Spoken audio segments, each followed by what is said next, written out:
Sound bad. Not bad at all.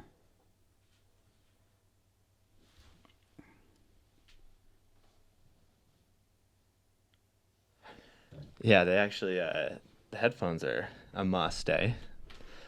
Yeah, it's not, It's not too bad. no, not at all. Sounds good. It's a little like, I'm just not used to having headphones on. Fair enough. Yeah, we're good. Welcome back to the Goat Cave podcast. Today we have my episode. You guys requested that I do an episode about myself, and I brought in my dad here. He's going to interview me. Wayne Galbraith, aka Can't Contain the Wayne. My dad's an awesome tattoo artist. He's pretty rad. Definitely really, really pushed me for BMX and what I do, and that's why we got him here today. So before we jump into that, let's do everybody's favorite section, Bail of the Week. So we've got 4 bails here.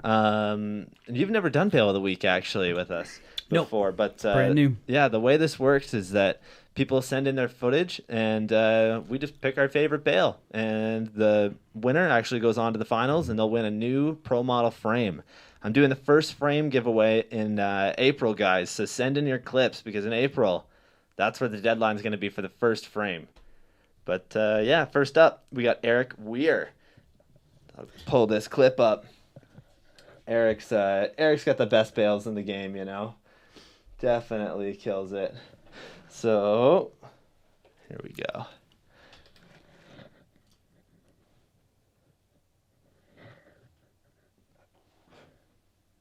Little just knee slide there. Eric's definitely the god with those. Always doing them knee slides. And then next up here, we have Johnny Carborough. This is pretty fucking crazy. Is that like fucking roof like drop that off of there? It's like, where is our audio? Is that going to work? It looks like he took the head off the seat. Yeah, I think he definitely fucking like looped out, just didn't get the right pressure there. Boom, there we go. Yeah, you gotta go faster. So good. That's at Riverside too, so I know you've seen that before. Mm-hmm. And then after that, we got Nate Vandenberg. Nate's a friend of the show. Nate, actually, I've known for quite a long time. He does 900s at Joyride all the time. Like, what the fuck? Ooh. Yeah, this really cool street clip here.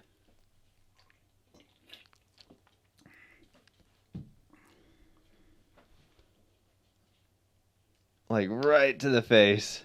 Mm-hmm. He's good. Oh, I love it. What park's that? That's Georgetown, I think. I think they just built it. Yeah, it looks cool, eh? Yeah, it does look really rad. Mm-hmm. Last but not least, we have Sean Rowan. This handrail one is awesome. Right to your face. Hell yeah. Mm-hmm. So out of those 4 awesome bails, what are we going with today? I don't know. I like the second one. Yeah, that's a roof drop? Yeah. Yeah. I think when you headbutt your seat, that's pretty much it. Yeah, you got to have that one, eh? Play that one again for everybody.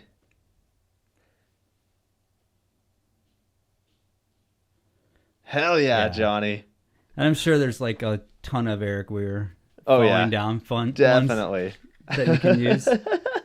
But perfect. Johnny, you are Bail of the Week champion. That's your second time winning this too. Fucking props to you, man. Mm-hmm. Oh man. Alrighty. Let's jump into this interview. So, normally I do the intro into these, but today we have my dad doing the intro, and Taylor wrote this for us. So let's do this. Alrighty, so let's get this perfect. Okay, so today's guest is a local legend from Kitchener-Waterloo. He is well known for his full-length DVDs and podcast, The Goat Cave. On top of being the voice of the local BMX scene, he has hosted yearly events and jams in the past decade. Whether it be in his jam Money Talks or just the everyday session at the local skate park, Galbraith AKA HVXGOAT takes a positive attitude to the community he loves so much. So, without further ado, why don't you tell us what got you first started in riding, and how did you get started into it, and when did you get into it? So I think, what really got me into riding, years ago, I bought this bike for like $60 off this kid, and it was like just rotting in his backyard, basically, just a silver Diamondback bike. And, at that point, I'd always wanted a BMX. I never had one. And picked that up, started riding it a little bit, doing some jumps, just basic stuff. Like I couldn't even bunny hop for like a while. It took me a long time to learn how to bunny hop.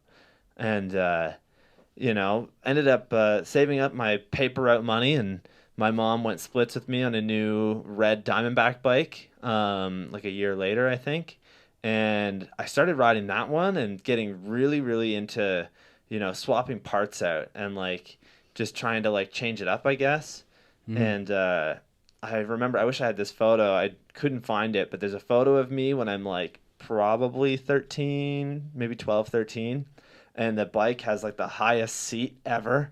Like, it's so weird because you don't do that nowadays, like at all. Mm. And yeah, I had that bike, and I think that like, things were going well with, where I was living, at least for like riding wise, because a lot of my friends were really getting into it at this point too. But things really started to, take off when you started taking an interest in it as well, because like you've skated your whole life, and I could definitely say like as a father you'd probably want your kid to, do some sort of like thing like skateboarding, especially because you've loved it, Mm-hmm. So you ended up picking up a BMX bike when you saw that I got really interested in it. And I can't remember if you got the red Diamondback before I did, but I know that we both had red Diamondback bikes at one point. Yours had black forks and mine had red forks. Yeah, I can't remember when I got that, before or after, but yeah. Yeah, and then But we used to take it to the Owen Sound bike park, the jumps and stuff they had. yeah, that was like a weekly thing. We were going And there those all were the time. heavy bikes back in Oh, those yeah. days too. Yeah, it's so weird that it wasn't even that long ago, eh? It was only like, 10 years ago, probably. Yeah, what was that blue bike I had? You had a Haro F something, I think. Yeah, that Because was the one you have now is a Haro X, which Yeah. is like one of the top frames for when it came out. Yeah, you had that blue one for a while, and that one was like, it was pretty heavy. I remember that one. It was a little heavy, yeah. Yeah. But compared to the Diamondback, Oh that my was God, like so light, yeah. yeah, it was acceptable, I guess. Yeah. Mm-hmm. I remember like the first time seeing a small sprocket on a bike, like a 25 tooth, and just being fucking blown away. Like I didn't know that they could even do that. Is that the skate park in One Sound? I think so, yeah. I don't know, that's where I first saw it. The old skate park in One Sound. Yeah. And that kind of I think that was something where I was like, I didn't even realize that was a thing. Yeah, it's so weird, eh? Yeah. It's definitely it's really weird because it had been around for quite a while at that point, but it was just something where like I think, it's the first time you see it and you've never seen it before, it kind of is just, whoa, that's cool, like you can do that. So Yeah, I thought it was a crazy mod. Like, Yeah. I didn't think that was something people actually did. I just thought it was some crazy mod. I'm like, oh, that's kind of makes sense. Yeah. But yeah, and now it's like all of my bikes for the past, 8 years have been a 28 tooth, like front sprocket with a 9-tooth driver on the back. But yeah, I think that after that red Diamondback bike,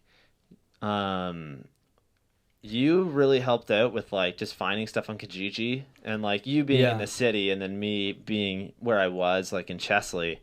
There was no BMX bikes around there's there a at all. Miracle frame. Yeah, I got a Miraco. I know that. We had that white Miraco, and that's Yeah. where like BMX really started taking off for me. Is when What I was had that gold? bike. That gold one. That gold one was a free agent. I remember that one. Oh yeah. And then I saw those purple rims the other day on a bike, but I couldn't remember where I got those. I had purple rims on a gray. The salt rims. I don't know. Yeah, I think they were. Yeah, they were salt. Yeah, I picked them up in Stratford. Yeah, I wasn't sure. I forgot I I want to had say those. it was a Kijiji find. Yeah, I forgot I even had those. I think Stratford. I don't know. There was a couple of things like that in the early days where we were just Yeah. picking things up on Kijiji, and kind of sketchy Yeah. because you're just like, oh, just meeting somebody in a random parking lot, Just, Yeah. it makes me think it's, you look back on it, you think it was stolen, but that's how we met Adam Wumbolt. Yeah, it was I so can't random. remember what I bought from him, though. You bought a KHE Geisha Street free coaster hub for me, Oh, and they're that free. was Adam. I didn't meet him at this point. I met him through Pink Bike on like just the buy and sell there. So I sent you to get it, and that was when he was like hanging out with Will Sinclair and a couple other people. So I think Will Sinclair went with Yeah. Adam and met you at the Tim Hortons there. Yeah, he still wants a free tattoo. Yeah, eh? Adam, every time I see him, he wants a free tattoo. Right. So Oh man. maybe one day, you never Maybe know. one day. He'll win one. Yeah. Yeah. So then I think you got that hub for me, and it was attached to a wheel. But at that point, I was like, I don't think I had the money to get the like rim as well. So I was like, no, just get the hub. And then we ended up lacing it to a new thing, anyways, which cost just as much as it would have been to actually just buy the whole wheel from them. Oh yeah, yeah. I think in the early days it was pretty shocking. Yeah. Like you would go to a bike shop and it was like $500 for a wheel. Yeah. You're Which like, what the seemed fuck? pretty shocking back then, but now Yeah. you're like, that seems about right, Well, it's so crazy, right? My back hub on my bike retails for $450 US. I'm like, that's fucked. Like that's a rear hub. That's yeah, it. Like yeah. yeah, so you bought that stuff from him, and then I remember like throwing that on my bike, and when I had that white mirror coat, that's where things got really serious for me with BMX. Like I really was getting into it. I really liked it. And then when I moved to Kitchener with you, that's where everything really started to, I guess get the move on and really like learn and try shit, because being in Chesley, there wasn't anything to ride. Like we built this little dirt flyout jump, and there was like a couple little things, but there wasn't much. No, there's not much there. Yeah, so then when I started going jumping meth heads. Yeah, pretty much. Pretty much, right? When I like moved here, we would go to the Odd all the time, and I remember the first time ever like going there years and years and years ago with you. And at that point, I don't even think that I had a bike yet. I think you were just skating that day. So we went out and did that, and then going there like a couple years later and actually having a bike was a lot of fun.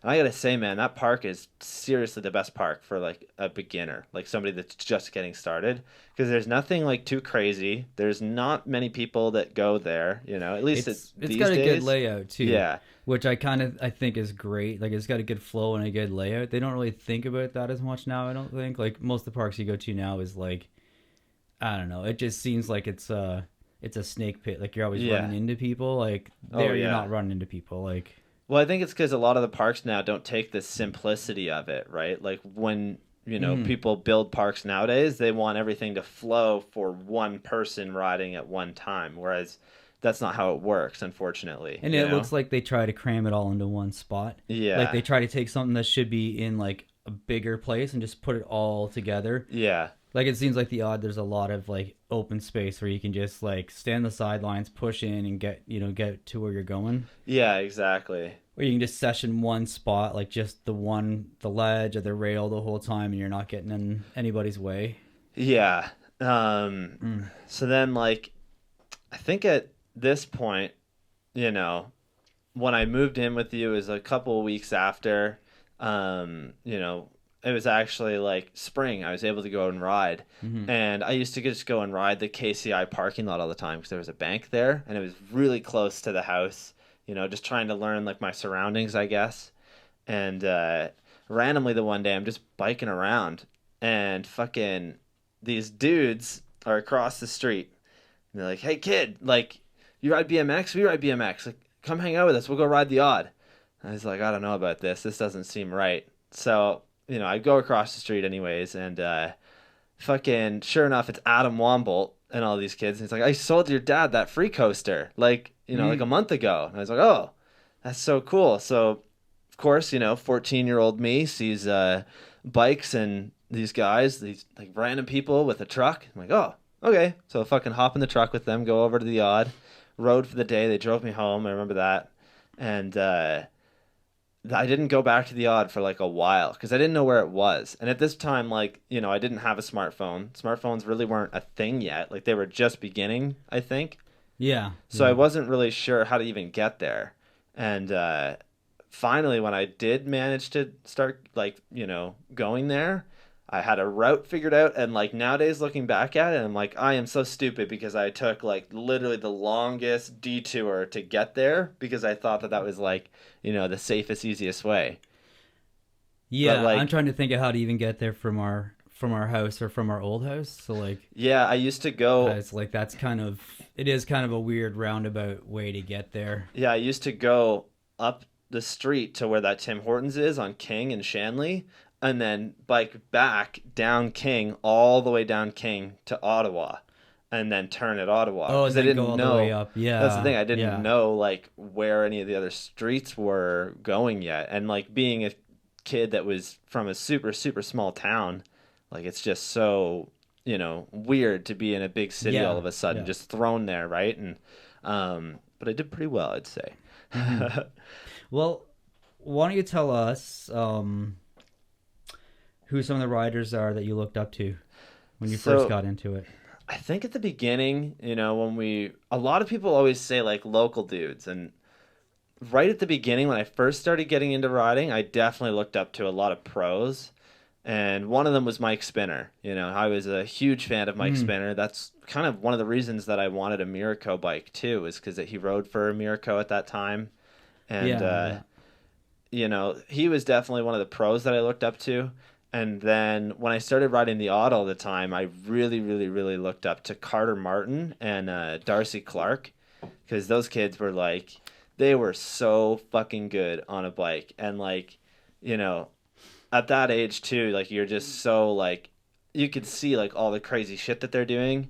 And Darcy had like the biggest 360s out of that bowl, and I always wanted to do those, and it's pretty crazy to see that like him and I definitely have the biggest threes out of that bowl. I don't know who could go bigger. Maybe one day I'll hit Darcy up on that, and we'll see.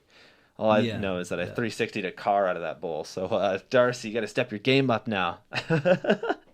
um, but yeah, so like Darcy Clark, Carter Martin, Ryan Elgie at that time too, I really looked up to. Mm-hmm. Adam for sure was like, he was so good. And then, years went by before I met Eric. I know that. I'm like, I wish I would have met Eric when I was a lot younger, because I probably would have really looked up to his riding and whatnot. Probably would have helped me learn how to grind and everything before I was like, Yeah, yeah. 16, 17. His parts are really good. Yeah, Eric definitely kills it. Yeah. So those were some of the guys I'd say that I looked up to. Cool, cool. Hmm. Um, so would you consider yourself a street rider, a park rider, or just all around? So I think when I first got into riding, I was really, really, really into park. Like I really wanted to just learn how to ride quarter pipes and learn how to ride like big obstacles like that. And over the years, it definitely changed. I was more of a street rider a couple of years ago, I'd say, but still being able to ride everything. And Hmm. now it's like, I'm a BMX rider. Like I ride everything just because I think it's all, you know, I don't know. I think it's all kind of important. I think it all plays a role. And that, like, if you're riding everything, you're going to be able to learn so much in different areas that'll, it all fades together at some point. Like, doing big Yeah, gaps in the yeah, park helped me learn how to do, like, big gap to grinds and big, like, gaps in the streets and whatnot. yeah. And I kind of think the same thing when I grew up skateboarding is like you had to do it all.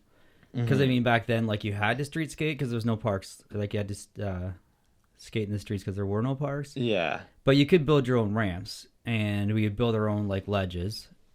But like back then, you kind of had to do everything yourself. Yeah, exactly. But I mean, if Um, you're well rounded, I think that's a good thing too, right? But Yeah, I think it plays a big role for a lot of people, and within BMX, like it's so weird that you see people that ride street and that's it. I've yeah, mentioned it so much, so I don't want to overdo it, but yeah, that was definitely one for me. It was like I want to be able to ride everything, at least nowadays. yeah, I think that makes it a little more fun. I find that even for myself, it's just like the things that I love the most about skateboarding is just riding down the street. Like just that feeling, and that's kind of cool because it's like no matter all the tricks and stuff that you learn to do over the years, it's like that seems to be the most fun still. Yeah, exactly.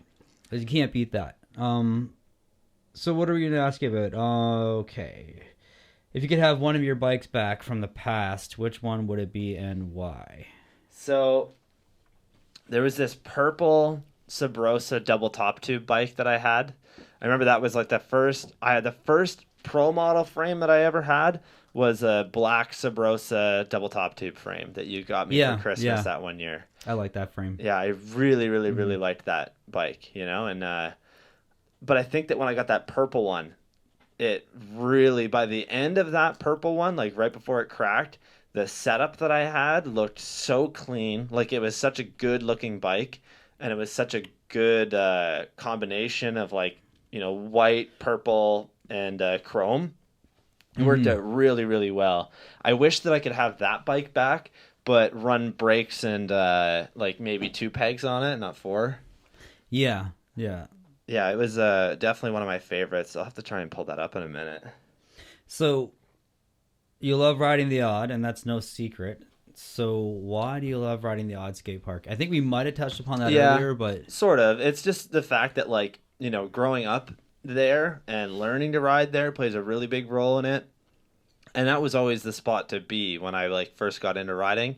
But I also think it's just a really good open easy skate park to hang out at. Like you never have to send anything huge there, like unless you want like I don't know, I think it does a really good job at being able to just hang out and chill, but also if you want, go and do something fucking crazy because you can. Like you have the options. It's hmm just I don't know. I love that park for that. And I love the fact that like I can pretty much just drop in at any point and not even have to look around and not like, nobody's going to run into me because nobody really rides there that much. yeah, it's not like it used to be. It used to be the only skate park in town, and like, but even then, it was never busy, busy. Yeah. Like when you go to the parks now, like the one that I always skate at in Waterloo is so busy, and it's just a bunch of people not knowing what they're doing, and it's kind of getting in your way, and like you sound like a grumpy old person when you say that, but like you gotta always like you're ripping, you're pushing, you're going fast, and then someone's just coming from the side that doesn't even have their. That's like put your head on a swivel. Look where you're going. You know? Yeah, exactly. Yeah, I love the odd though. The odds. I haven't been there in. I didn't skate there last summer, and I didn't skate there the summer before. I don't think. Yeah. So I kind of think I should get back there every once in a while. It's But a weird park for skaters, I think, and the mm, ground, like the actual surface there has only gotten worse over the years, right? Like mm. it's hard to ride on a skateboard already. Like, Yeah, there was chips before, yeah. but I don't know. I love that stupid little ledge. It's like Yeah. maybe like a 8-inch ledge, like It's it's like a tiny, little mani pad but thing. it's like yeah, that one's kind of nice, and that flat bar is so. Yeah. It's just a stupid flat bar, but it's like I like that a lot. Yeah, the square one. Yeah. Yeah, the square Yeah. one's really good. Okay. Mm-mm. Okay. And you have brakes on your bike now? You used to be brakeless? Yeah, when I started out, I was brakeless, like for the first couple of years. I remember like you were brakeless at one point. You still are. Yeah. Yeah. Um, and I think that was like the big thing when we first got into it was like, don't run brakes because they never work. They don't have like, pretty much any advantages when you ride like park at least, like unless you're going hmm to do brake tricks. And I think at the time too, it was very popular to be brakeless. Like if you saw a kid with brakes, it was very strange. And then I put brakes on like probably 5 years ago, 6 years ago now. I was working at King Street Cycles and I bought those hmm brakes there and they're still on my bike to this day. But yeah, I put those on and haven't taken them off since. Like it's just, once you actually have brakes on your bike, it does so much for your riding, I think. And like it really helps you learn. I think it's good to be brakeless first though, because if you're brakeless first, it'll teach you like, you know, to actually go at things because you don't have that like, safety lever. Like you can't. Yeah, I didn't really notice not having brakes. Like you'd think Yeah. that you would notice, but I mean, you can easily just put your foot down and, and slow yourself down or put your foot on your back tire. Like it Yeah. never really, to me, it never really was a thing. Like I wasn't like, oh, I needed to have brakes and I don't, but I like how clean it looks and just Yeah. less things to break. Like it's just literally nothing there. Yeah, that's a really good point. And what's so crazy is like I've been riding brakes for 5-6 years now, and I am 100% going to get front brakes now. Like, it's just so weird that, you see that transformation, and BMX is starting to kind of come back. It always does those circles where, like, things will be popular and then they'll completely be gone and nobody will use it. So I think that that's like, it's weird, but we're going to start seeing a lot of breaks very, very soon. Yeah, that's cool. I don't think there's anything wrong with that. I just, Mm-hmm. well, let's talk about the jams. The events and jams. You started hosting jams at the local skate parks and street spots. When did you start doing that? So I think the way that this started was about 8 years ago, 2013, 2013. I started them with Kevin MacArthur, and we had started the first Oddtoberfest.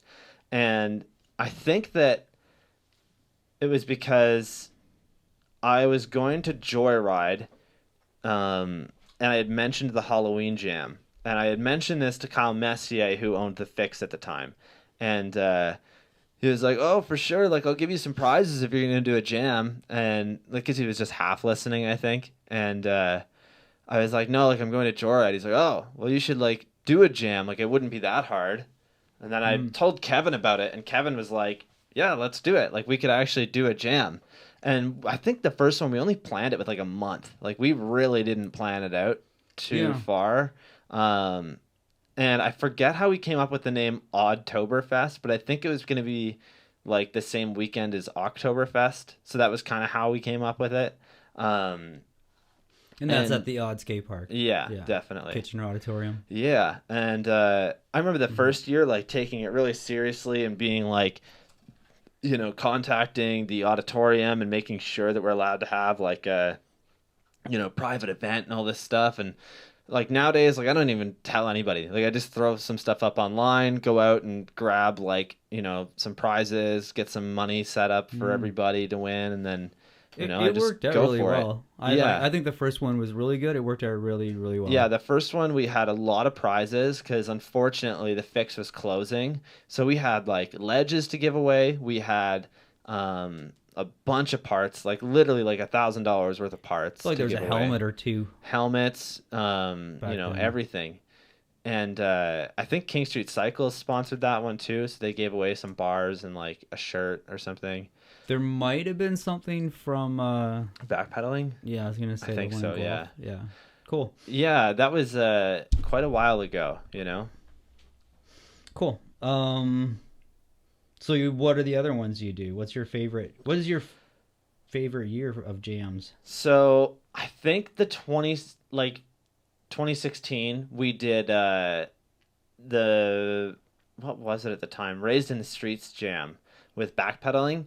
Yeah. And that one was a lot of fun. The video is always like really cool because we did Cortland School that day, a bunch of the other like local spots, and that was like the best year because I think it had the most people show up that year. I had just quit working at All In like a couple months before that. So, all these people that I had met at All In really wanted to visit, and that was like the perfect day. So we had a huge crew of people show up.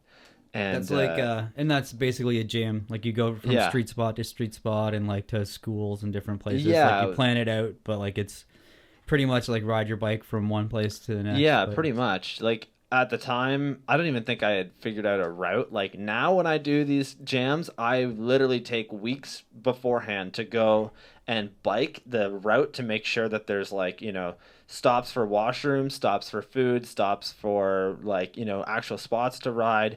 Good like hangout spots. Make sure it's a good flow, I guess. Make right? sure that people aren't going to get run over by a car on a super busy road. Like just everything, like I take that whole aspect of it very seriously because I know that it is like it's a pain in the ass for anybody that's driving behind us. Like and like that makes sense. I think it's a good thing just to do that so that people aren't getting frustrated. Yeah, Annabella said she saw you outside of her shop the one time. You guys had it at those ledges out there, so. Is that across from Hong Kong? Or we call them Hong Kong ledges. Yeah, that's crazy. I had no idea her shop was there. It's right there. That's awesome. Like right at those ledges. Yeah, we had a pretty crazy jam. Like we typically go there every time because it's the best. Like It's so weird because it's right on King Street. You know, there's cops fucking everywhere, but they always just like go right past, you know? And last year I thought for sure we were getting shut down because I guess that um, Nathan's girlfriend and Nick's girlfriend at the time, they were going to go and get food or something, and right down the street, like literally 60 feet away from where we're having the jam, this fucking guy gets his ass kicked by these like gangster guys, and a gun gets pulled, and like there's literally a gun on the fucking cement. This guy is getting his ass kicked by like, you know, 7 or 8 people, and the fucking cops are pulling up. So like, you know, we look over and there's just a bunch of cops rolling up, and we didn't even notice that going on over there. So we're like, oh fuck, like we literally just started the day, and then they drove right past, and they're like stopping all these people. It's like, what the fuck? Like we did not even notice that. Is that downtown Kitchener? Literally downtown Kitchener, yeah, like right near Hong Kong ledges. Dude, I saw we are delivering that chair to Annabella's shop, and there was like a prostitute picking up Johns on the corner at like 11 in the morning. Oh, that's so fucked. Like, but I'm just like, that's maybe a good, I don't know, 11 in the morning is when I'm starting my day. You know, I don't know if you're starting your day with a prostitute, maybe, I don't know if that's a good way to start your day or the worst way to start your day. Best/worst day. Okay, so do you have any plans this year that we should be looking forward to? So for jams this year, we've got we're gonna do a DIY jam. That's like, you know, top priority right now. I really want to find a good space to do it. I've been looking over like, you know, some areas in town. The only problem is like finding an area where maybe I can get permission to do it, but also like if I can't, where can I do it and not have the spot found out like by, you know, other people very quickly. Because I need to be able to build there for like a month probably, you know, like we'll have to go around and find fucking pallets and like just crazy, you know, just shit around to build essentially a skate park. So they do it every year in like Florida. They do like Swamp Fest. That one's crazy. Like Trey Jones holds that one, and it's seriously the best event. Did you ever see the human handrail? Yes, I think so. It's like you could, and that's what I'm thinking of, right? Yeah. It's like you start bringing your rails and stuff with you. It's like So just bring a good. rail, plant it here. Yeah. Bring a jump, plant it here. Yeah. And then like hit it and then move on to the next spot. That's a good idea, actually. Yeah. Alrighty. So yeah. let's talk about you've made a bunch of BMX DVDs. So you've been filming for years. So how did you get into filming? So funny thing is, a lot of people don't know this. When I got into filming, it was because I was actually into photography beforehand. So I think I did about a year or maybe 6 months of photography, and like, you know, I was in school for it. I bought a camera. I think the whole setup only cost me like $110. And it wasn't even that bad of a setup, you know, like I used it for quite a while. And then I got really into cameras and like just taking photos. And I think things really started to go towards filming because I got really bored of taking photos. You know, like there's only so much that you could do with a photo, whereas a video, you can, you know, there's so much, like it's endless, the options, you know. With a photo, yes, there's endless options as well, but I guess I just didn't really see it the same way. Well, I think you can capture like the whole trick and the whole thing when you're filming it, right? Yeah, exactly. Which is nice. And then there's like some options for good angles and stuff, but yeah, and I think I had always been into filming, you know, like before I did photography, like when I first moved to Kitchener, I would always steal your like digital camera, take it out to the park, and like, you know, just film like little YouTube videos and stuff. And I don't even know what handle those are under anymore, but I know that they're out there, you know, like they're on Pink Bike for sure. So if you guys can find those, fucking go ahead and try. But definitely not great videos at all, you know, like I did not really know much about editing. I didn't really know much about any of that stuff at the time, but you know, I did post my first one on Facebook like years ago, and it was so funny because when it popped up the one day, I like took a look at it. It's like, wow, it's so crazy to see how far things have come, you know, like at least with filming. Like I never 10 years ago would have thought that I would have had DVDs, you know, all over the world. I have a podcast where I'm talking to, you know, some of the most influential people in BMX, like, and just having the best friends I've ever had in the world too. Like it's just so crazy. But getting into filming, I bought a Canon GL1. That was like my first filming camera. And we went to Toronto to go pick that up. I remember the guy, I told him, I was like, hey, charge the batteries so that I can test it. And we get there and he's like, oh, yeah, I forgot to charge the batteries. And I was like, very hesitant on even getting it. I was like, I don't know, like, we haven't tried it. Mm-hmm. Well, we did. We bought it, and luckily it worked out. It actually worked, and I used that camera for quite a while. I still have it. It's actually it's on the wall over there. If I move this thing down, it's that white one. Yeah. So yeah, I used that for quite a while, and then I got a DVX 200 from trading my photo camera for it, and that camera was like the camera that I used to basically film the last half of Fuck Asses.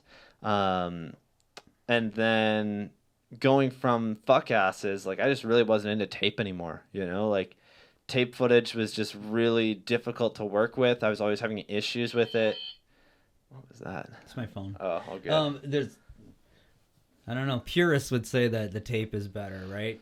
But I mean, Yeah, my thing right now is like, none of our TVs are 4:3. The ratio on your TV screen is 16:9. Everything's going HD. It's going HD for a reason. Like there's definitely, don't get me wrong, you can film a really good video on a VX or anything like that. But I think personally the VX is a super overrated camera. I think that people enjoy it for its uses, and that's awesome. If that's what you're going for, go for it. But try something new. Like try something new. Yeah, that's the thing, there's right? Nostalgia. I don't know. I think I like the squares. It's unfortunate that everything is a giant rectangle now. Yeah. Because you get a lot of background stuff, at least in skate videos. Like you get so much background that you don't need. Yeah. But I mean, that's I'm an old person. I like old shit. It plays its roles within like different things, right? Like in BMX, I really like having the full like rectangle. I don't know why, but I think because when you're filming up close with a fisheye, the bike is long, right? So you get the whole bike. Yeah. Yeah. It probably makes sense especially for BMX.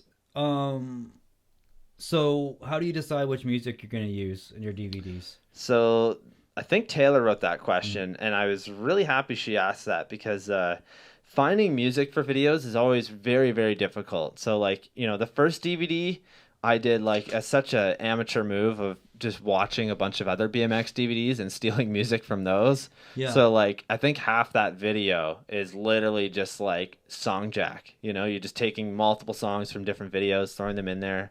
And then the other songs that I used, I was like, oh yeah, like these ones would be good. And I started to actually care a little bit, like especially with Eric's part in Fuck Asses, on if the music linked up with the riding. That was like a really big thing for me, as well as Nick's part. We used Heartbreaker, and that song, I made it work perfectly with his part. That was something that like I really cared about. I didn't want things to seem out of place, if that makes sense. Yeah, it sets the tone, right? Yeah, so, exactly. And I agree. That was something that like when I first started doing that, it really, really, really got me into editing and how I film stuff. Like, it was so crazy because a lot of people, they go out and film all the footage for the video and then edit it all. And I had no idea that people do that.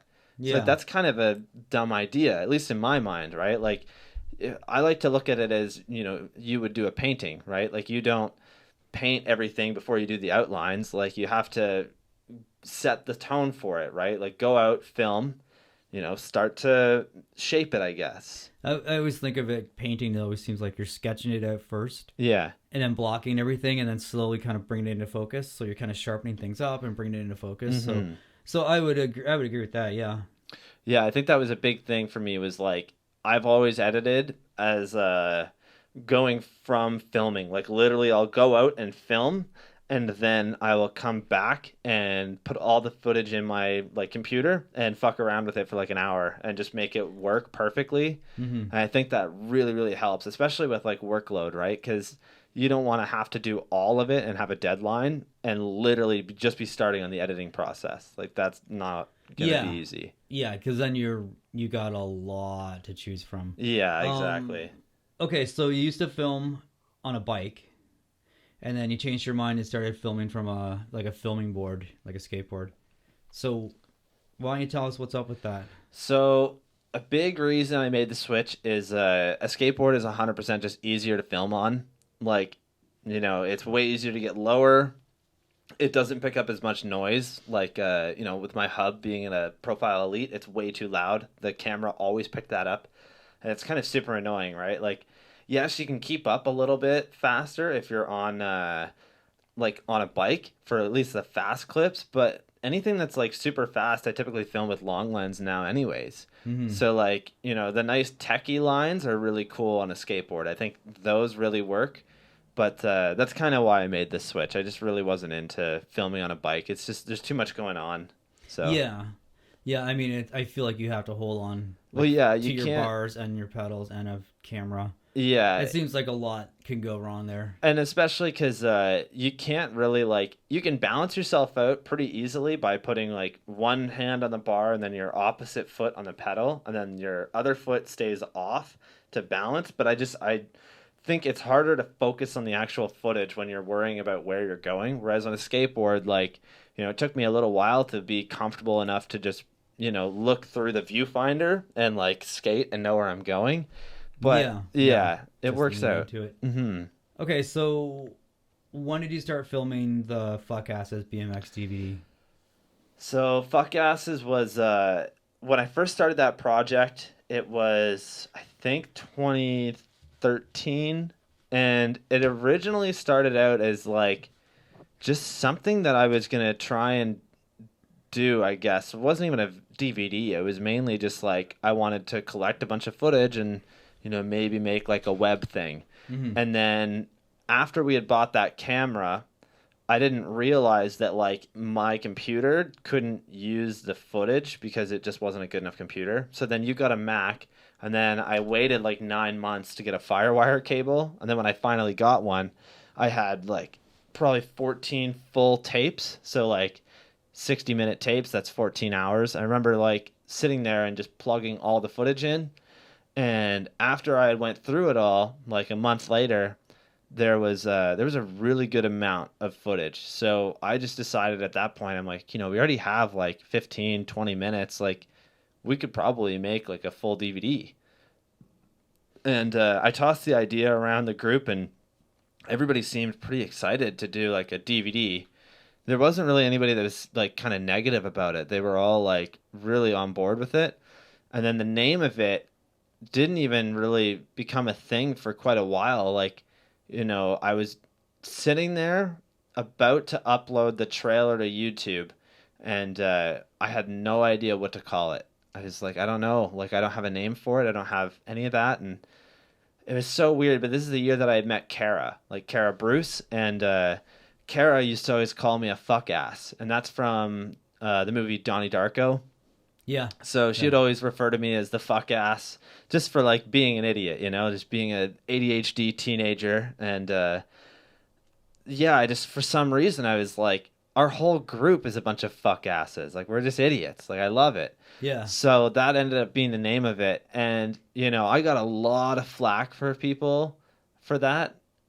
But it was something that really, really, really, like, was an important part of, like, I guess my history in BMX, like it played a very big role in how I got picked up by Ride UK and how we managed to start, making videos and everything. And it's pretty crazy when you look at both the videos, like, you watch Fuck Asses and then you watch Space Goats, because they're super similar, but they're so different at the same time. Like, Fuck Asses was just a project that was made by, it was intentionally supposed to be a video that was basically just point and shoot a camera. Don't worry about what the camera is doing.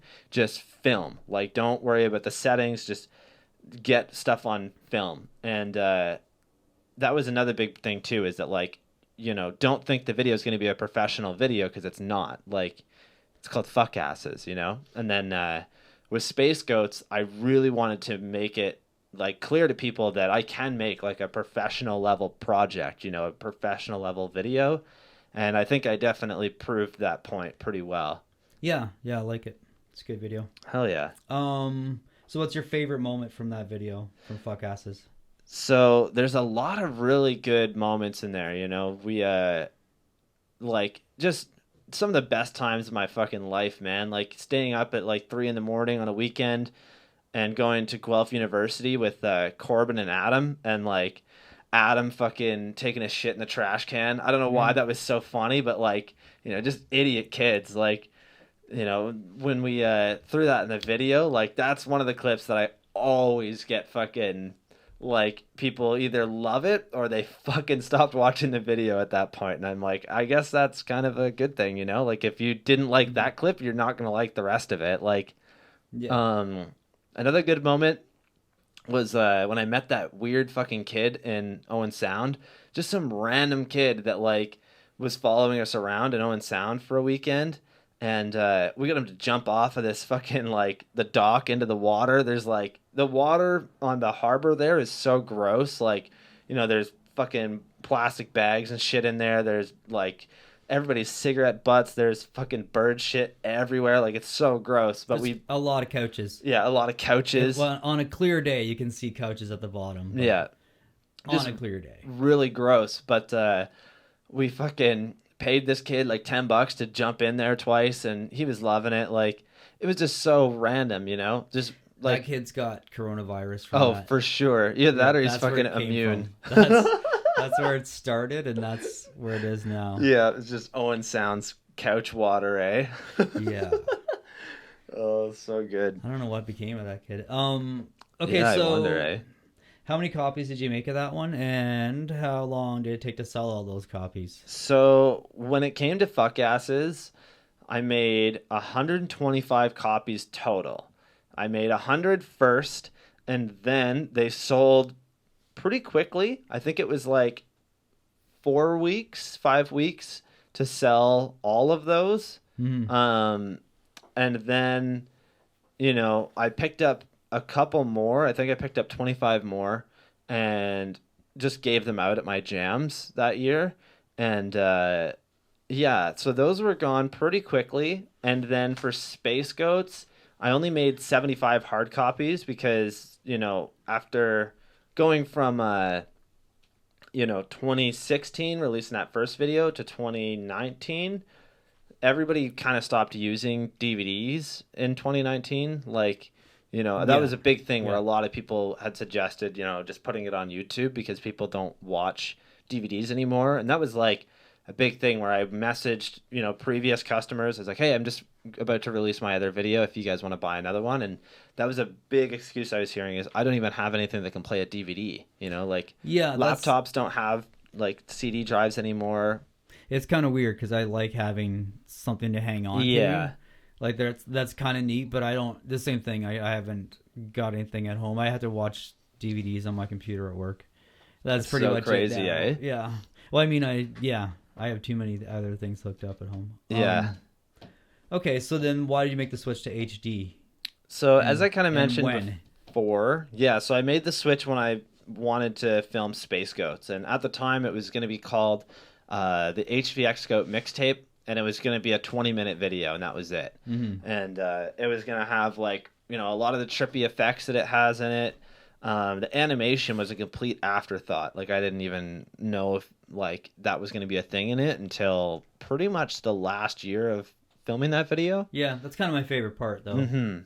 I think that really makes it unique, and it makes it into a different video. Absolutely, yeah. It definitely takes it into a different level, especially from, like, all of the videos that you see out there, like BMX videos or whatever. And that was a big thing for me too, is that I didn't want to create just another BMX video. I wanted to create something unique to our crew and something unique to everybody that watches it. I think it's fun too. Yeah. And I think that's like, for me, I like to see things that are like fun. It sounds kind of weird, but like in a lot of skate videos or whatever, it's like you're seeing videos that are like, that like maybe technically are great, like it's good riding, it's good tricks, but it's just not fun to watch. But I like to see things that you're like, oh, this is fun to watch. Like I think a lot of people are like that too, so it's fun to watch that, so it gives you something to kind of look forward to. And that was I didn't even see it beforehand because I usually used to watch you edit them. Yeah. But this stuff I didn't really see until the premiere, and it really blew my mind. So Yeah, I because was at pretty that point, stoked on that.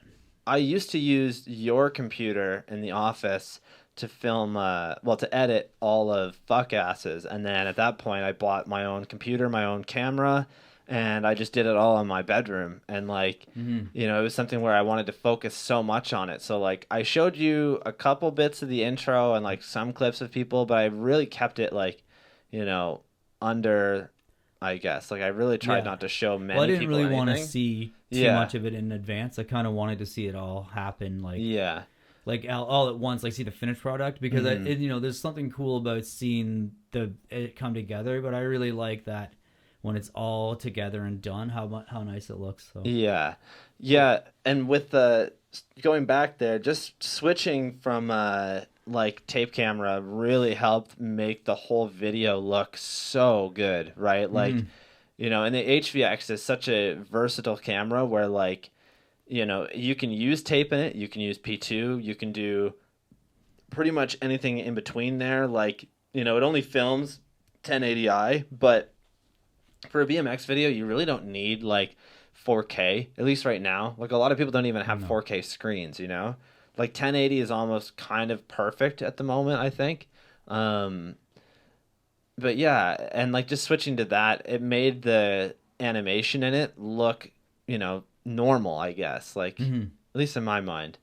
But yeah, to talk a little bit about how the animation happened, I knew that I wanted to call the video Space Goats, and I wanted to have a bunch of crazy effects, like, making it look really trippy. There was one that I really wanted to do that I never managed to figure out, but I wanted to have, like, two suns in a shot where, like, it's literally just the sun and then another one over here, just random, like, in yeah the background. yeah And I got really into doing, like, green screen effects and filming like time lapses. So I was taking my time lapse clips where like the clouds are just flying past and putting those in Space Goats as the like clouds in that clip. It's something so subtle, but like it trips people out. They're like, "What the fuck? Like that is hmm so weird." And then the animation was like I really got into this YouTube show called the Big Les Show. It's like from Australia, and it's so weird, but it's all like made as PNG files in Microsoft Paint. Like hmm it's just so like weird and just bad, I guess. But it was so funny to me, and I watched their video on how they make it, and I was like, "That's so easy! Like I could do that." Um, so the only thing was that I really didn't know how to like do much drawing or anything. And at the time, I was really good friends with this guy Rob Duff, and I actually like paid him to make all the graphics. I think he probably made close to like $1,500, $2,000 from that video, which is crazy hmm because like I literally making Space Goats, I didn't make any money. Like I lost, probably a couple grand making that video, but well worth it in the end. It was it's so worth it when you sit down a year later and you watch the video and just all the good times, right? Like last night we had the whole crew here and oh my God, like it was just so much fun to see everybody so excited about it. oh yeah, and I think like you have something forever now. Like you Yeah. can watch that years from now and just kind of remember back on all those times. And Yeah, I don't know, I always wish that absolutely. we had, we didn't have cameras and stuff like that back when I was young. Like no one had a camera unless you were rich. Yeah. And so like we didn't film any of the skateboarding or any of that stuff back in the day. And I really wish we could have because I mean, and maybe not because I feel like I was way better back then, but I think Yeah. my mind probably plays tricks on me. Um, so how do you pick the crew for Space Goats? Is So, the next question on this list. yeah, picking the crew was an interesting thing. So, for that, I basically wanted to have like my main guys that would film. So like it started out as the fuck ass crew, like it was still a lot of the same people. Corbin had stopped riding, like not stopped, but he had like really slowed down. So he definitely wasn't in it. Adam was he didn't really like the idea of filming after the first video. so he wasn't going to be part of it. And then Chris Morrell, I think it was just something where like we didn't really get to film much, and like he's a good guy. I love Chris, but like it just doesn't really work with our schedules, and I had a really hard time filming with him in the first place. Yeah. And I thought too, like I should really open up some space and allow some other people to join in. So everybody else kind of stayed. Like there wasn't anybody else that wasn't in the last video. Or I guess that was in the last video, but wasn't in Space Goats. Yeah. Yeah. Then I picked out.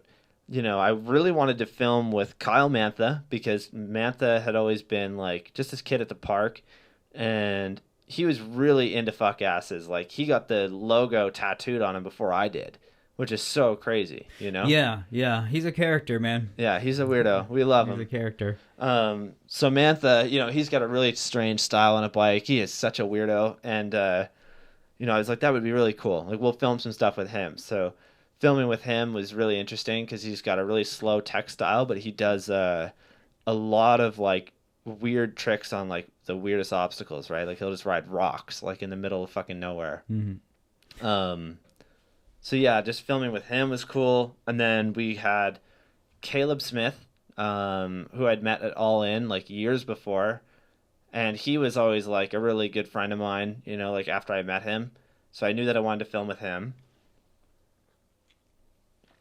And then Roman was like the younger kid in our crew who he was like starting his own thing in Kitchener for BMX, and they were doing little things, and I was like, that'd be like really cool to bring him into the video and just have like somebody from a different crew part of our crew as well, I guess. Yeah. And his half part was really cool. He definitely did a really good job with a lot of the tricks that he did. And then Justin was like, I met Justin at All In when I was working there, and I just remember seeing like the crazy rail tricks that he has and like the technical stuff where he can do like pegs to hard 180 over the handrail, like just weird, like super clean, smooth riding. And I had always wanted to film with somebody that had that style, so like instantly I knew I wanted to film with Justin. But I didn't actually start filming with him till like a year later, when he did this 360 off of a thing at the Harvester Jam, and I filmed that. And then we filmed a couple other things that day, and I was just really into like his riding. And I think I hit him up that day and was like, hey man, like, we're filming a full length project right now. If you're interested, just we'll shoot some clips and see how far it goes, and he ended up having one of the best parts in the video, I think. And Justin's he's so good on a bike, like just ridiculous. Yeah. Well, that's cool. Hell yeah. How are you picking the order for the video parts? Is there like any kind of like rhyme or reason to that?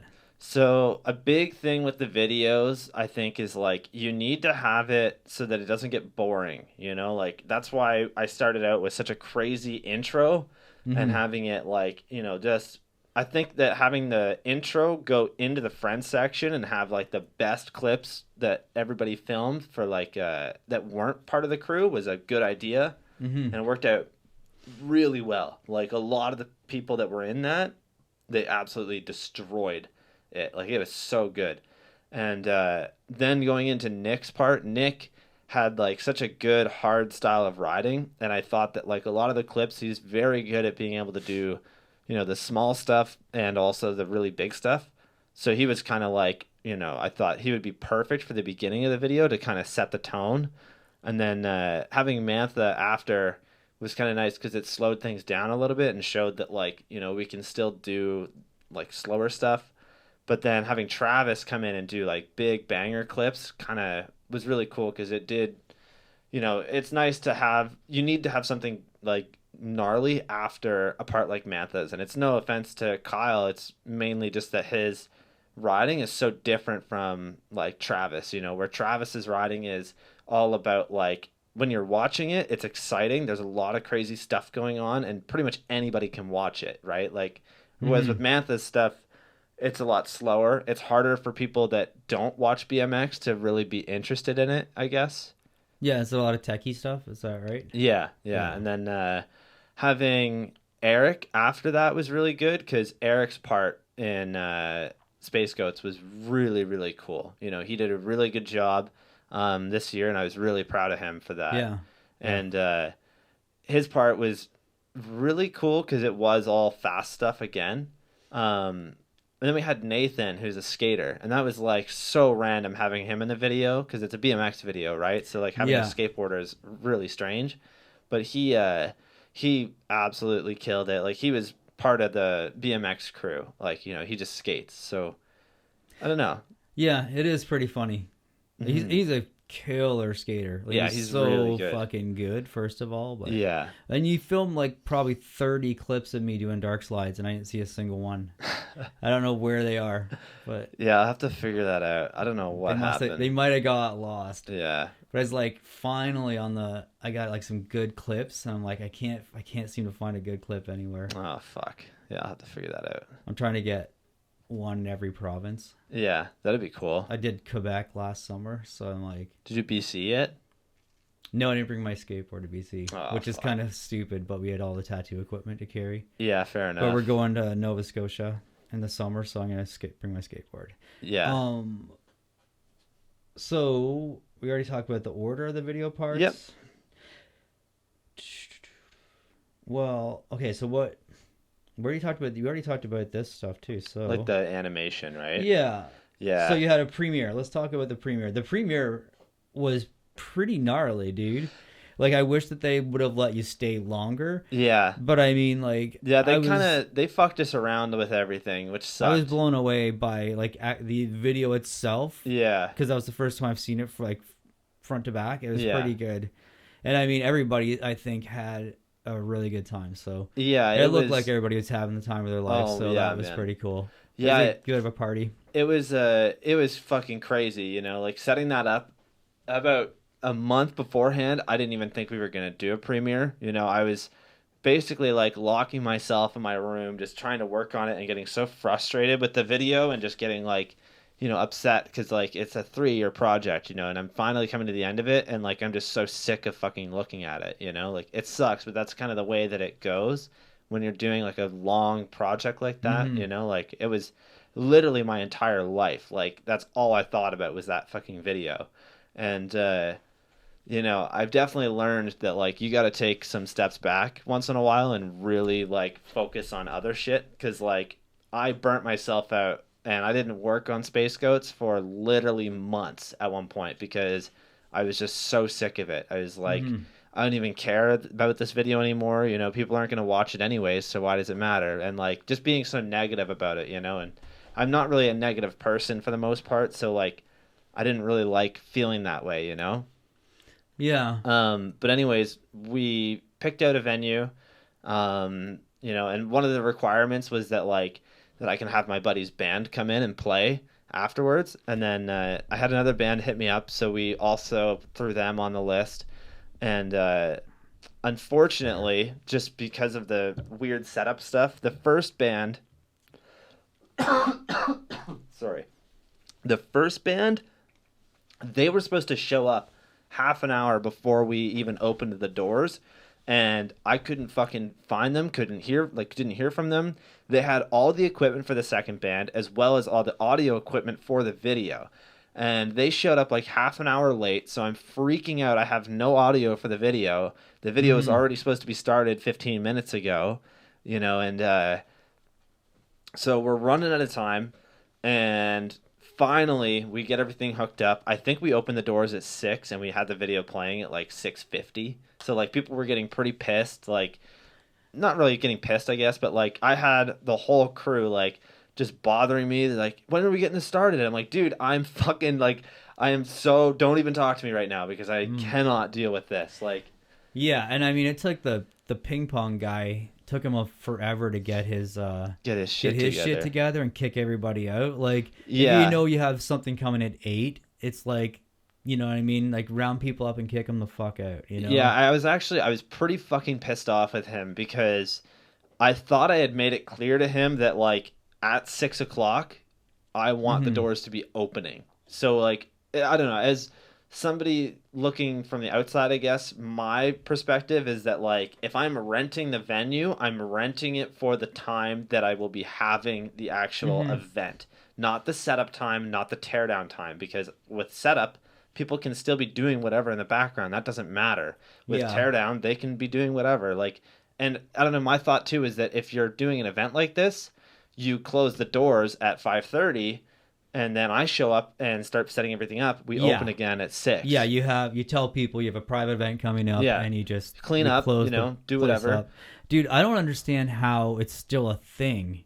Because, like, just sitting there for 15 minutes, I was just like, how do you have a ping pong and a bar at the same place? Because, like, ping pong balls are fucking hitting you in the back constantly. I'm like, man, this must get real irritating. It seems like the worst idea, but somehow it's still a thing. Like, you might as well. It's like it'd be like having a restaurant and a tennis court. Like, it just doesn't make any sense. So true.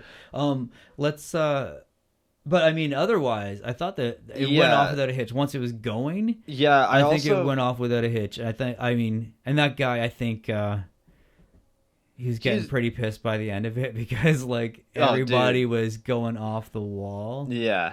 And like. Yeah, and the thing too to remember is that like this guy is just some fucking club manager. Like he doesn't skate, he doesn't ride BMX, he doesn't know anything about the culture, he doesn't know anything about it, right? Like you've got a ton of fucking drunk dudes that like have been drinking beforehand coming in. They're gonna drink even more and watch the video, right? Like they're so excited for that. And like I think a big thing too is that like originally he thought like, you know, when he saw the people coming in, he's like, oh yeah, I'm gonna get so much business out of this. By the end of it, like the second that, you know, the video ended, when 90% of the people left and we were going to have the band play, he was getting pissed because, like, nobody cared about his fucking place, you know? Like, at least in my mind, that's kind of how I felt.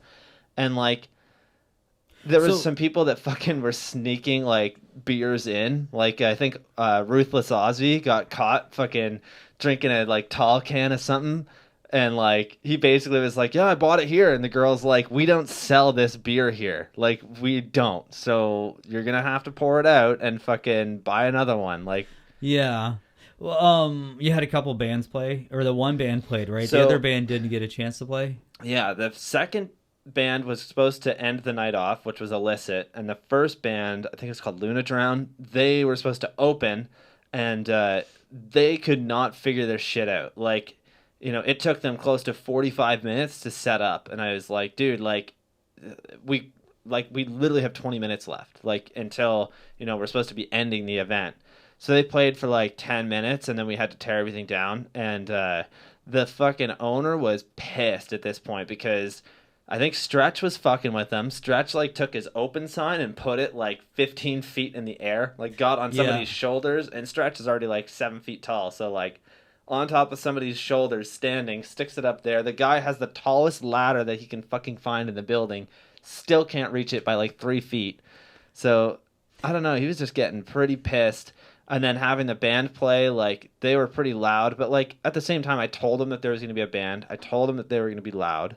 Yeah, and, like, I mean, I don't know. Maybe in the future, it's like, I don't know if you're going to do anymore, but, like, in the future, it'd be like, get a place that you can have all night and have like a big party at the end. And the thing too is that like originally, you know, we paid $600 for that venue, and it was supposed to be that like, you know, if we sold $1,000 worth of drinks that we would get like half off. Yeah. And we were at like $950 or something, and the guy, like, I messaged him the next day. I was like, hey, so like how much did you guys make from booze? Like, you know, am I able to get a little bit back from that?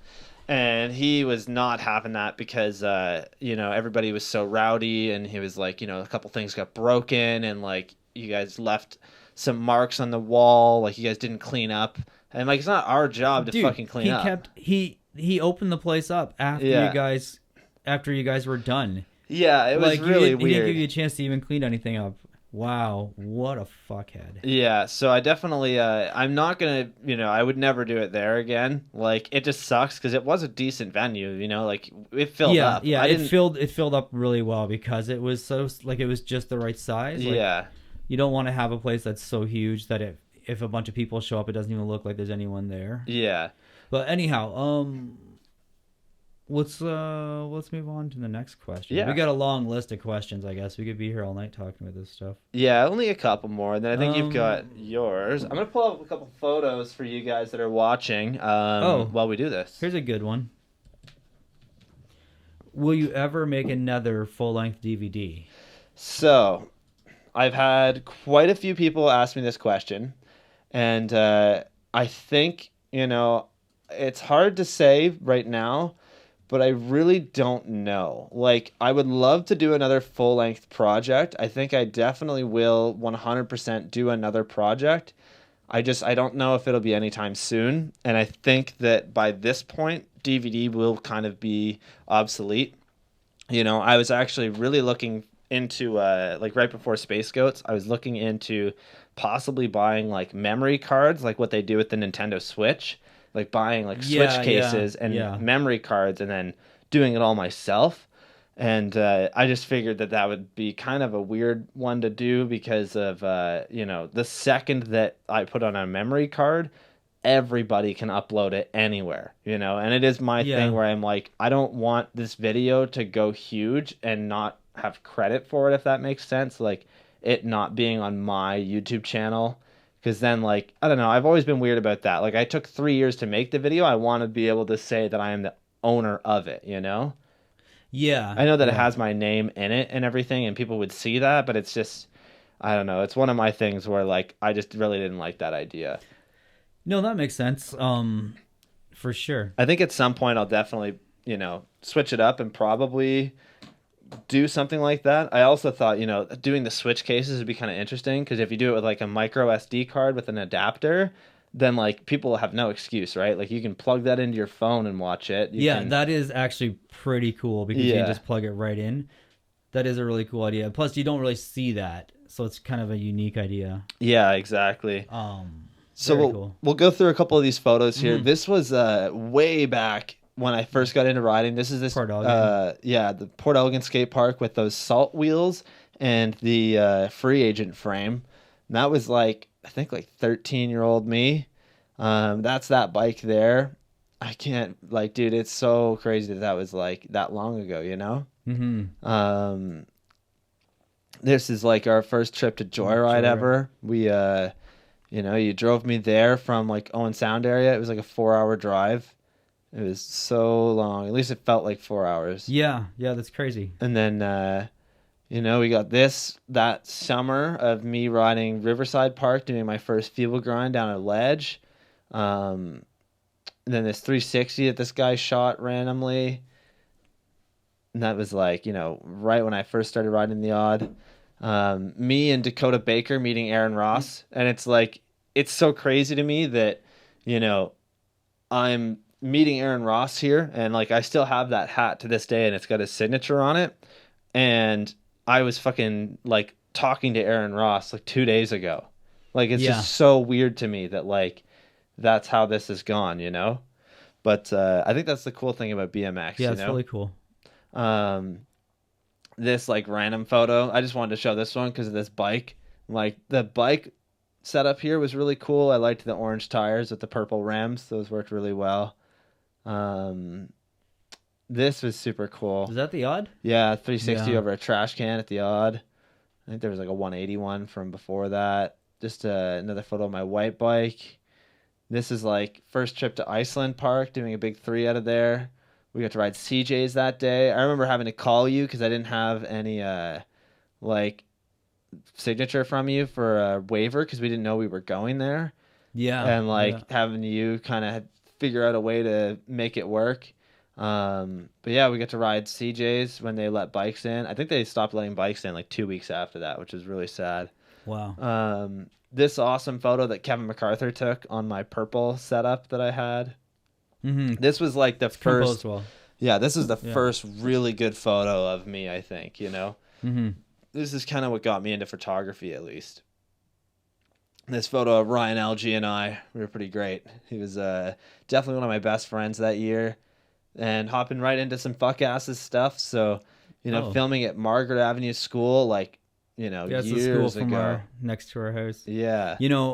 Like after that last snowfall, I'm going to go there and dig out a ramp onto that.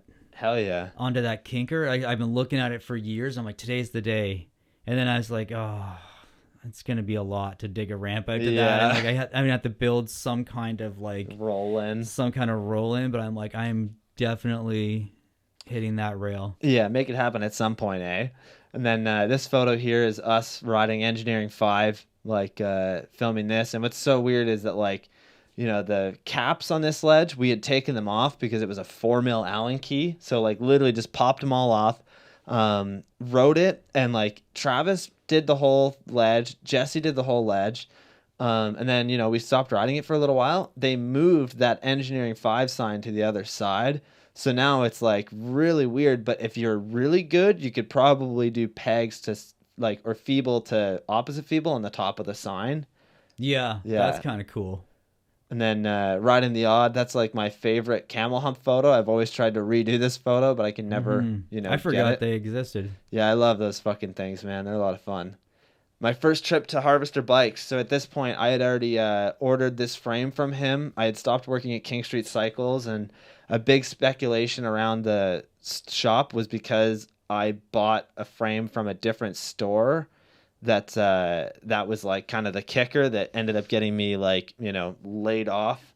But you know, it's whatever. I think, like, at the time too, it was probably the right decision anyways. Like, you know, if I would have stuck around there, I don't think I would be doing the same stuff that I'm doing today. So this photo of me riding Joyride, doing my first 360 over a box jump, that was pretty fucking cool, man. Another Engineering 5 photo of Jesse doing it there. Let's see.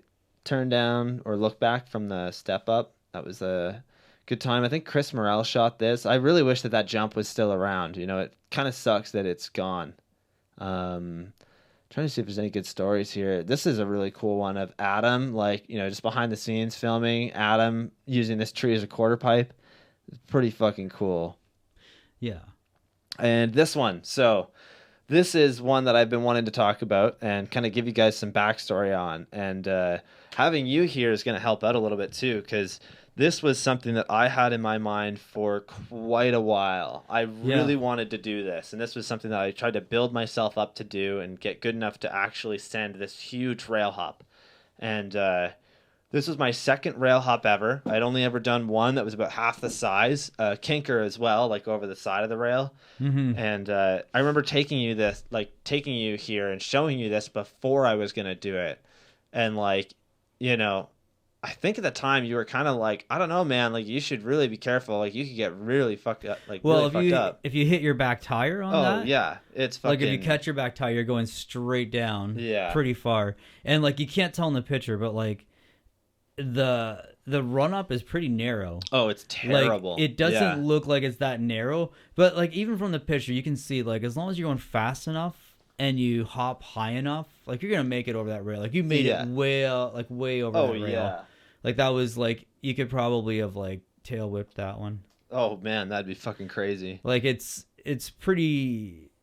But it is straight down. It's weird. It's weird to see it from back here. Yeah. Like, when you stand on top of it and you look down, it goes straight big, down. Yeah. I don't know if it even exists anymore. I know they put a big fence up around all that stuff, because I drove by there the other day. Damn, yeah, I was like, they got a fence up, and I don't know if you're able to hop over that now, but they put a big fence up there. I should go check, because they used to have like some big ledges at the back too, and I think I used to ride my bike through there on my way home from work all the time and think about, like, oh, look at all the cool ledges here, like. Yeah.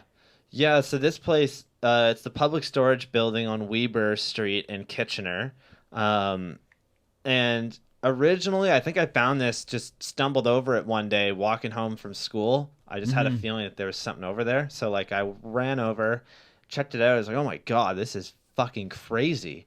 And I think I showed it to a couple of my buddies, and, like, all of them were like, there's no fucking way. Like, I don't know. It was just such a crazy setup. And, like, you know, this is my first, like, real big street clip, you know, like, there's a crazy run up to it. Like, you've got a parking lot of run up, which is good. But right before where you're going to hop on, there's, like, a bump in the sidewalk. So, like, it literally, if you catch that, it'll bump jump and get really fucked up. The run up is super narrow. Like, it's just not that great, I guess. And, it's a pretty big... It is pretty gnarly. Yeah. It's definitely a pretty gnarly... I think when you first showed me that, I was, like, a little, like, I don't know. Like, you had already showed me a clip, I think, of a 17 stair. Like, at University of Waterloo. You jumped out that 17 stair, and that Yeah. was like that's a big stair set. So I'm like, like worst case scenario, you're gonna be able to go easily. You're gonna be able to make it past those first 6 stairs. Like that's not a Yeah. big deal. But I thought like if you misjudge something, or if you land the wrong way, you're landing on the rail.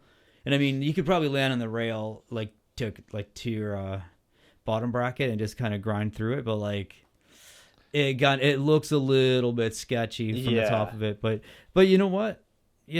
More power to you. You made it. So Yeah, and I actually did this the day before I turned 19. This was like May 7th, fucking probably 9 o'clock at night. Like, I had asked Kevin MacArthur to come shoot the photo, and Kevin just didn't get back to me that day. And like I had told him before that I wanted to do it, and showed it to him, and he requested that he shoot the photo. And, I told him that morning that I wanted to go shoot it. He never got back to me.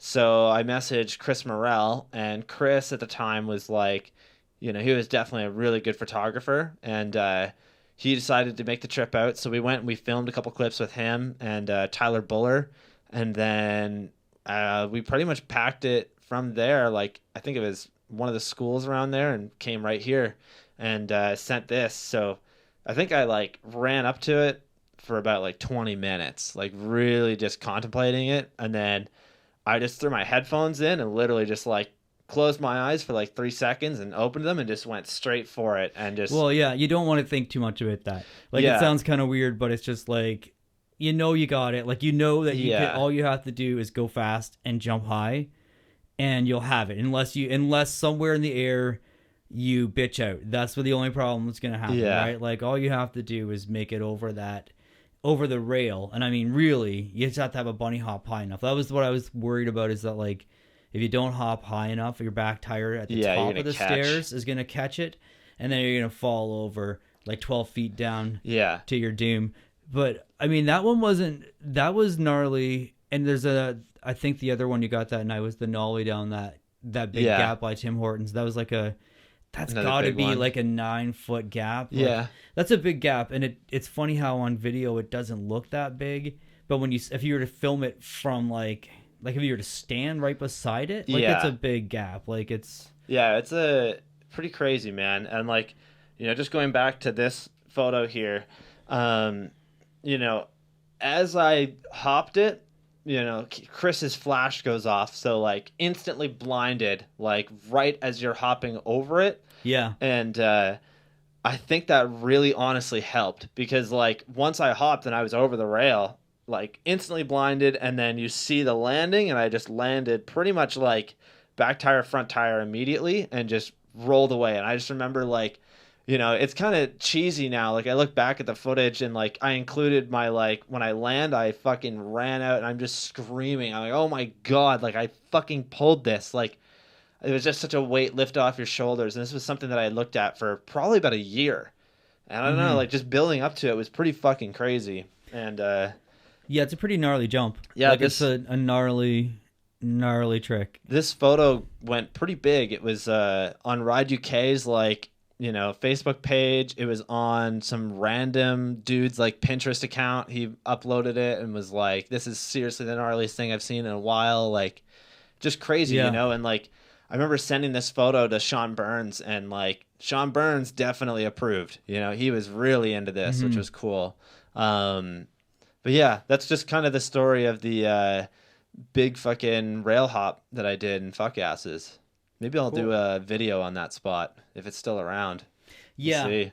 Even just to see what it looks like Yeah. now, but like to stand next to it, because as you guys can kind of see how big that is, but like Sort of. If you were to Honestly, stand- the photo does not do Yeah. it justice, like just kind of walk up to it with the camera, you can see how narrow that runway really is. Yeah. Oh well. Yeah. Yeah, so let's scroll through a couple more of these photos. Yeah, Let's see yeah. if there's anything good. So this right here of Chris. Oh, where'd it go? What's going on here? I don't know what I'm doing. Sorry. Okay, so this photo here was actually shot the same day. Mhm. Let me get that off of my head there. Yeah, so this was shot the same day, like literally an hour beforehand, probably, which is really crazy. And then this photo is from a Raised to the Streets jam, just me hiding in the woods. This is one of the Oktoberfest jams, so that's like right after I had just moved out of All In, I think, because that's Steve Versteeg. We lived together at All In for like 9 months, my roommate. Mm-hmm. And then nice shot from Iceland. I have no idea who shot this, but I love that photo. And then this is the day I released Fuck Asses. You can see all the toothless joy that I have there. And all those videos sold pretty quickly, which was dope. Just some all-in shots. Kind of unfortunate that you don't have footage of losing your tooth. Yeah, I only have like one video of me chipping my tooth, and then there's a security camera footage video of me like landing on my face after my fork snapped, but I don't have that on here. Yeah, I'll just kind of scroll through these quickly because there's a lot of them, but yeah, a lot of good times, you know. This awesome shot that Chris Johnson shot. It's just like a little 180, but like everything that guy shoots just looks awesome. Mm-hmm. This gap to Smith, this is literally right behind my house, which is super cool. They've since capped the ledge, so it's not doable anymore.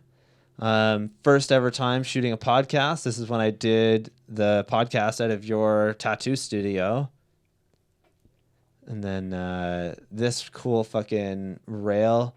That was a big one for the video. This was like one that Eric wanted to do for years. And when we took him out there to shoot it, he just kind of lost all interest in it and just wasn't down. Like completely understandable, you know. It's kind of not something that Eric does typically, is like big handrails. And this was one that I always had my eye on. So it was really cool to shoot that. It's a super crusty rail. I don't think it's there anymore either. This is back when we first started the crew for Space Goats. We're missing Caleb and Justin for this. And then shooting photos in Montreal of that like guitar guy. He was super cool. Another Montreal shot. Another one. That one's in there twice, I guess. Yeah, I think that's all of them. Let's see. Yeah, I think that's all of them. Cool. Cool. So let's jump back into these last few questions. I'm going to see Okay. if anybody wrote anything in the live stream there. Let's see. Yeah, so if you guys are watching right now, how's it going? Thank you guys for tuning in. Yeah. Okay, so let's talk about the podcast, and we'll talk about at what point did you decide you wanted to do a podcast? So a big thing for me was, you know, I felt that there's so much that you can say through like, you know, just your writing, but there's a lot more that you can convey just by like speaking about it, you know? So starting the podcast was like something that I originally just kind of wanted to do with like local people, and I still do. Like, you know, a lot of the episodes are just local riders, but another thing was like, you know, when I first started talking with bigger riders, it really changed the way that I looked at it, you know, like, but yeah, I think 2017, I wanted to start a podcast. In 2018, I did. I think that's right. Well, that's good. Yeah. What's the hardest part about doing this Go Cave podcast? The hardest part is honestly just, like getting big name guests, you know, like a lot of the local guys are pretty much always down, which is awesome. You know, like awesome support through everybody, but getting big name riders is really difficult, and like getting them to do it over the phone is the hardest part. You know, like I've had a lot of guests be like, you know, I'm just not interested doing it over the phone. Like if I could get out there somehow, for sure. And like, I just don't have the money, right? Like if I had the money, I would absolutely pay for a plane ticket for, you know, somebody to show up and do the show. Yeah, for sure. For sure. But cool. yeah. Let's see, what else is there here? What's your plans? What's your plans for the podcast? So this year I've got a lot of stuff going on. We're going to do our normal like interview style episodes, but we're going to change things up a little. So once a week we're going to do like interview episodes with pros, and then once a week we're going to do what I'm going to call kind of like either the after sessions or something, but it's basically going to be after we go out and ride, I'm going to have 3 random BMX riders show up. So like I won't even tell them who's coming. I'll just say, "Hey, meet me at this skate park at this time." And then I'll get there, meet them. We'll all ride for the day, and then afterwards we'll come back and talk about what we did that day and just talk, BMX. So I Yeah, think that it'd be sounds kind of cool. cool. I think it gives everybody an opportunity to be on the show. Like that's one of the most requested things is like, hey, can I be on the show? Like I really like, listening to it. Like I just want to be on it sometime. And like, it's hard because I need to have like, I don't know, there needs to be content behind it. Like Yeah. that Yeah. is like a big part of it.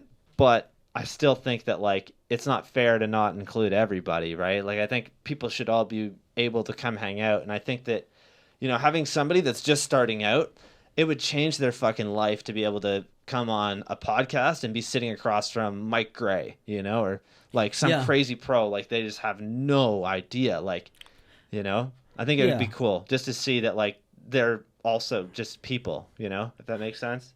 100%. 100%. So you recently stated that you have a website coming out. Now, tell us about this website. So the website is probably dropping sometime in April. It's maybe even before, like maybe the first weekend of April. I've got a bunch of ideas for it. So the content that you guys can look forward to is I'm going to do like a big game of bike. We'll jump into that after. Day in the life videos, rider bios, contest coverage, web edits, bike checks, basically like anything BMX you're going to see on here. And it's going to be a lot of local BMX, which is going to be really cool. Yeah, that's pretty cool. I have like another idea of going to different cities and meeting like BMX crews there and just riding with their crew for a day and basically doing like crew coverage. So just like that sounds pretty awesome. Yeah, just talk about like that crew's riding and what they do. I think it'd be kind of cool. No, that's good. Hell yeah. Are you gonna try to compete with all the other companies like Our BMX or Dig BMX? So that's a question that I've received quite a bit from people that have heard about the not the podcast, the actual website. And sort of what I'm going to try and do is I want to try and create content that's going to be geared towards like the Southern Ontario BMX scene, like I really want to include that. But I do sort of want to compete with those bigger companies. The only problem is that like, the reason that I want to do this is that I feel like the lower like underdog in BMX doesn't have any say, like a lot of the times when you follow Our BMX or, these big sites, they don't repost anything of like, a local shredder. They don't do anything for the local community. They talk about the same pros that are on these companies for years, right? Like, and then they'll talk about the new up and coming pros that are on bigger name companies, but there's nobody out there looking out for like the guy who's absolutely shredding from this other like unknown city, Yeah. I think that would do a lot. And like, Canadian BMX, there's a lot going down in Canada. And unfortunately, nobody covers it, No, I hear that. Yeah. So that's kind of what I want to do. I would like to not compete, but work alongside, if that makes sense. Like, I want to be different. I don't want my like site to be the same fucking stuff that everybody else is doing. Yeah, pretty much, right? If you Yeah. start competing, then you start trying to like either copy what they're doing. It's almost better to just go off and do your own thing. Yeah. I would love to and do like, make it what it is. yeah. And I mean, people will come to it if that's what they're interested Oh in. yeah, Right? for sure. Cool. Yeah. Do you want to jump into some of these fan questions? Yeah, let's do that. So Beatrice, she wants to know who is the most nervous guest and who is the most chill guest. Honestly, the most nervous one, I think it would have to be Blair, who was here last week. I could definitely tell that he was like a little on edge about doing it. But he killed it, He's a really cool guy, so it was awesome to have him on the show. Most chill guest was probably Montana Ricky over the phone. We talked for like 5 hours with Eric here, and just I had no idea that it was going to be like so easy. I was so nervous, like coming up to that, you know? And for me, I think the most nervous that I've been with a guest was Escamilla, like rooftop, just because the guy talks for, you know, to everybody. And like for him to do Yeah. such a small, you know, local show is pretty crazy. And like he's a legend. So for me, like I was so fucking nervous, like going into that one. But it worked out really well, actually. I was pretty stoked. No, that's cool. Let's see what Nathan has to say. Nathan wants to know, how did you come up with the name Fuck Asses, which we already covered earlier. Yes. But let's go over it again. So Kara Bruce gave me the nickname Fuck Ass, and that's kind of how we got that. Was just that everybody in the crew was a fuck ass. So yeah, there you go, Fuck Asses. Okay. Travis wants to know, what's one of your favorite travel stories? So one of the travel stories, I guess, would be honestly, it's got to be Montreal, man. Just the whole week that we had there was fucking awesome. Like it just blew my mind, you know, like that it's so close and just that awesome to be able to go and ride that stuff, I guess. Cool. Yeah, it was pretty fucking cool. There was a lot of good stuff that we did in Montreal. I've already talked about Montreal so much on this show, so I don't want to keep doing it. And like, Well, you know, there's other questions too. He wants to know, what do you feel about tuner cars? Yeah, I don't know, man. Imports. He wants to know if you love Subarus. I do not. Do you have... Okay, so what's... do you want to talk about some other local people or things that influence you to start filming? So, Travis he had a clip in this video, Welcome to Flavor Country, that was made by Dave Advent and Ruthless Aussie. And that video was definitely like, when I watched that, it kind of showed me that you can make like a local BMX video and people will support it, you know? Dude, totally. There's the first time we saw John Heaton Yeah. at the Odd. Like, I had no idea who that was. All I knew was that this guy just shows up, he rips for 15 minutes, and then he takes off. And I was like, oh, that guy's really good.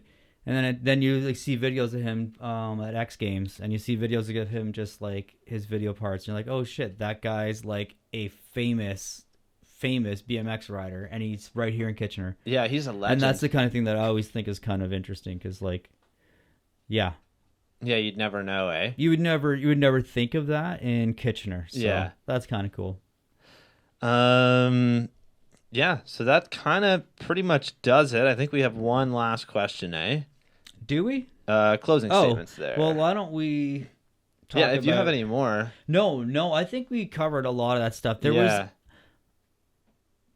I'm not sure if I had anything else in there that I wanted to that's cover, okay. 'cause it's already there. I'm going to check my phone really quick, but I had some questions I was going to ask you, but... Yeah, do your thing.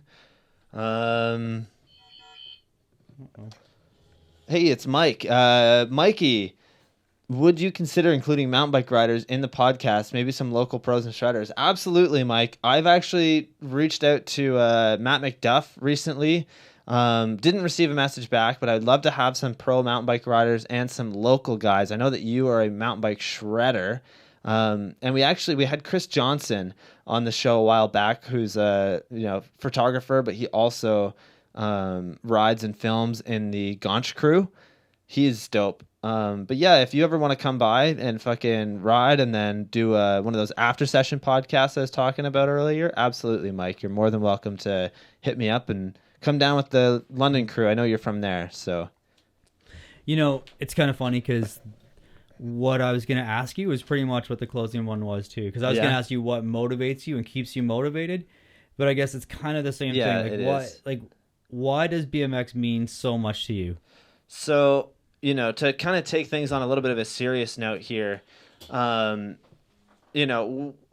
up in like Chesley, everybody there was like really, really into hockey, and they were really into that kind of stuff. And I've never been a fan of it. I never enjoyed it. I never found it interesting. I never found any team sports like something that I wanted to do, I guess.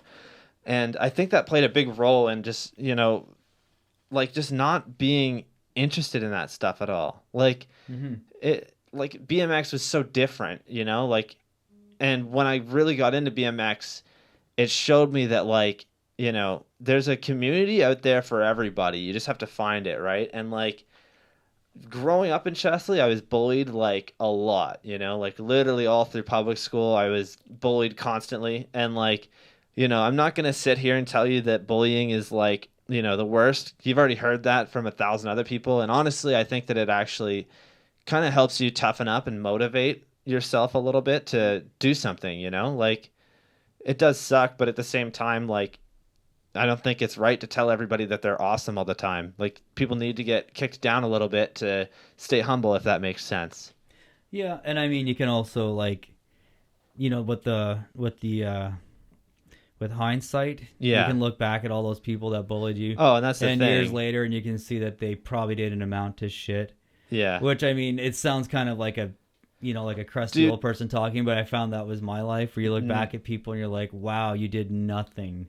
Well, like, I mean, you didn't set the world on fire, and like your opinion mattered so much back then, but now you're like, ugh. yeah, it's so crazy because like those people literally made me like, depressed. Like I didn't have any friends. I didn't have anybody in my life that I felt like comfortable with. I just felt like such an outcast constantly. And like looking back at it now, like I don't talk to any of those people, and I haven't talked to any of them in years. I haven't seen any of them in years, but like I've seen their stuff online, and I'm just like, wow, like you're still in the same spot you were 10 years ago.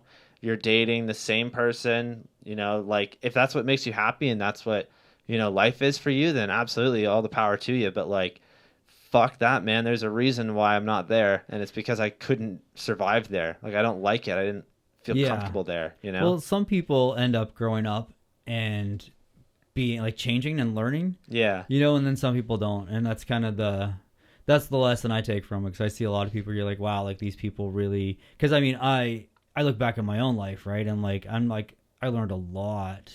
Obviously since I was a kid, like I've changed and grown as a person.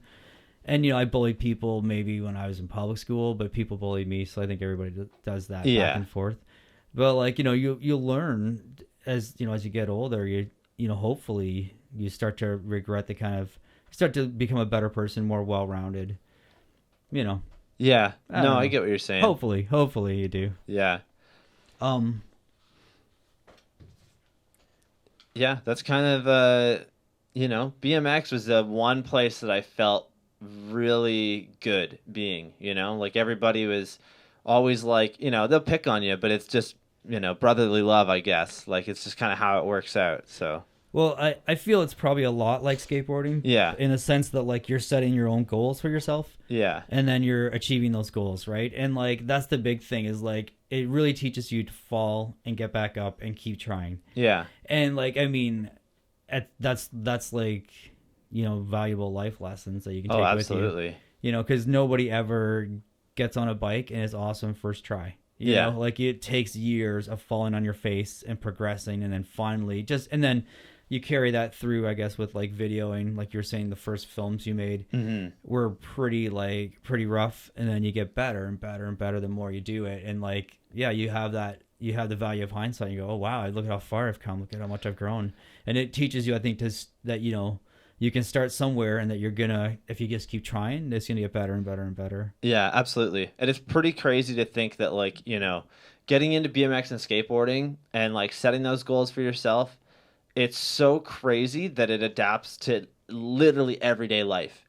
Like I've taken everything that I've learned in BMX and applied it somewhere in my life, and it's literally made it all for the better, like it's pretty cool that that's how it works out. Yeah, it's very cool. Hell yeah. Cool. Well, yeah, I think we're good there, eh? We'll end it off there. Yeah, it sounds like a good place to end. That was cool. I think it was pretty good to get you on the podcast and have you on the other side of the table for once. And well, sort of still on the same side, yeah. But we got the camera on me today, and then I think it's nice too, just to hear about it. Yeah, I think so, because you're always on the other side of the camera, always filming everybody else, so it's kind of nice to have you to hear your side of things too. Fuck yeah. Well, thank you guys for tuning in today. Thanks for being a part of the show. Make sure you subscribe. We're on all platforms, so if you're ever out and about and you want to listen to us but you don't want to YouTube it, just look it up, and it should come up on pretty much every podcast platform. But yeah, thank you guys. Have a good night. Peace.